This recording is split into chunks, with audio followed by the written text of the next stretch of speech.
Assalamualaikum warahmatullahi wabarakatuh. Perkenalkan, nama saya Feren Audita Septiani Langanci, kelas Kimia A. Di sini saya akan mempresentasikan materi terkait industri pengolahan air minum dalam kemasan. Seperti yang kita ketahui, AMDK sekarang ini telah berkembang pesat ke berbagai provinsi dan kota di seluruh negara Indonesia. Menurut Dirjen Industri Agropangan Susanto dalam siaran pers berkata, saat ini industri AMDK di dalam negeri berjumlah sekitaran 700 perusahaan yang sebagian besar merupakan sektor industri kecil dan menengah atau IKM. Secara volume, konsumsi AMDK menyumbang sekitar 85% dari total konsumsi minuman ringan di Indonesia.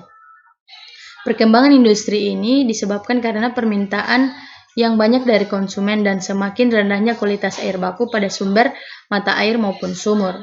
Diketahui juga bahwa fakta bahwasanya semakin meningkatnya jumlah produk, maka tingkat pencemaran terhadap air bersih juga semakin meningkat. Hal ini yang menyebabkan masalah pada keamanan pangan, terutama pada penyediaan air bersih untuk air minum. Selanjutnya kita masuk pada komposisi bahan baku. Yang pertama, air mineral. Bahan baku berasal dari tanah, air permukaan atau air laut. Yang kedua, air mineral alami berasal dari bahan baku air tanah dalam. Yang ketiga, air demineral, yakni bahan baku berasal dari air tanah atau air permukaan. Yang keempat, yakni air minum embun, bahan baku berasal dari udara lembab. Selanjutnya kita masuk pada produksi berbagai jenis AMDK. Yang pertama, air mineral, yakni pengambilan dan penampungan air baku atau air tanah atau air permukaan. Yang kedua, penyaringan filtrasi, yakni makrofilter, karbon aktif, mikrofilter. Yang ketiga, desifikasi, ozon, UV atau ion silver.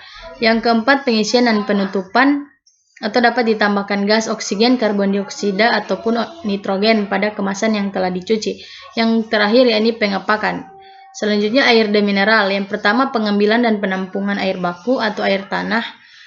Yang kedua, penyaringan atau filtrasi. Yang ketiga, demineralisasi. Yang keempat, desinfeksi. Yang kelima, pengisian dan penutupan pada kemasan yang telah dicuci. Yang terakhir, pengepakan. Selanjutnya, air mineral alami. Yang pertama, pengambilan dan penampungan air baku. Yang kedua, penyaringan filtrasi. Yang ketiga, pengisian dan penutupan pada kemasan yang telah dicuci. Yang terakhir, pengepakan.